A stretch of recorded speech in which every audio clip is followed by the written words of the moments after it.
육군 사령관의 아내가 병사에게 행한 갑질, 이 기사를 접한 사람들의 분노는 이어지고 있습니다. 추가 폭로도 오늘 계속 나오고 있는데요. 우선 그동안 있었던 그 문제부터 정리를 좀 해보도록 하겠습니다.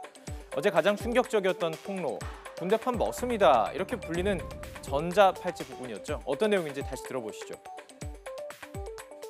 공관에 근무하는 병사 3명 가운데 막내뻘인 1명이 항상 전자팔찌를 차고 다녔다고 하는데요. 사령관 부부가 호출벨을 누르면 팔찌에 신호가 오도록 돼 있고 공관병이 달려가면 물도오기와 같은 잡일을 시켰다는 겁니다. 호출에 늦으면 영창을 보낸다, 군뱅이냐는 등의 폭언도 들었다고 합니다. 물리적인 폭력 의혹도 있었습니다.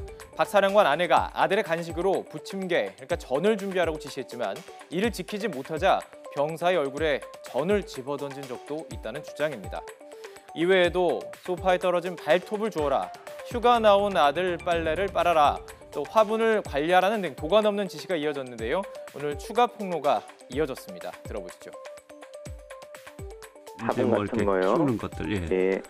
근데 그 관리 제대로 못했다고 발코니에다가 그 추운 날 1시간가량을 가둬놨다고 하더라고요.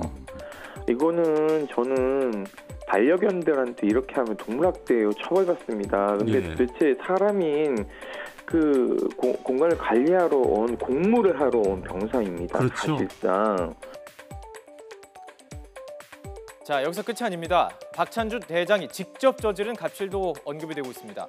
박 대장 자신을 보좌하던 공관병의 군기를 잡겠다면서 전방부대로 일주일 동안 보내기도 한 것으로 전해지고 있습니다. 참모차장 시절에요. 자기 공관병들을 군기 잡는다고 전방 GOP 부대에다가 일주일 동안 근무를 시킵니다. 역이적이죠.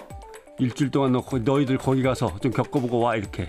네. 요새 군기가 좀 풀린 것 같다. 네. 바짝 세워야겠다. 이것은 직권남용입니다.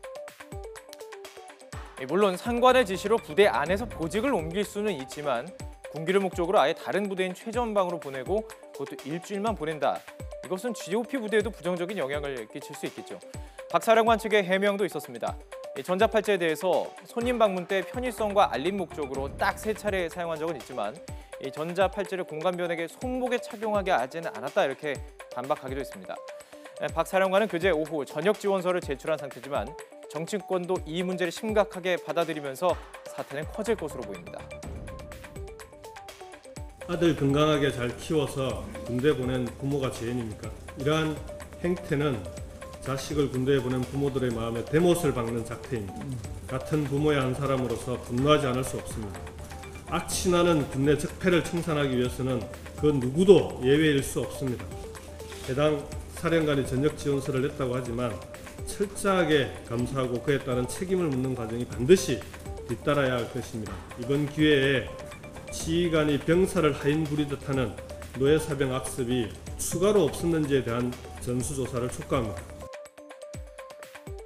국방부도 조치에 나섰습니다. 박찬주 육군 제2작전사령관의 부인이 오늘 국방부 현장 감찰단의 조사를 받습니다. 문상균 국방부 대변인은 오늘 정례 브리핑에서 박 사령관의 부인과 공관병 일부에 대한 조사가 이루어지고 있다고 밝혔습니다. 이어 국방부, 직무감찰과장 등 4명은 어제 대구에 있는 제2작전사령부로 내려가서 박 사령관과 전 현재 공관병들에 대한 조사를 벌였다고 전했습니다. 국방부는 공관병들에게 호출용 전자팔찌를 채워서 일을 시켰다는 등의 각종 폭로 내용의 사실관계와 규정 위반 여부 등을 따져본 뒤에 필요한 경우에는 수사로 전환한다는 방침입니다. 그동안 군대 내 폭력, 이 갑질 문제는 병사 장교할 것 없이 반복되고 있는 문제죠. 이번 기회에 확실히 군대 내 갑질 문제가 뿌리 뽑힐 수 있기를 바랍니다.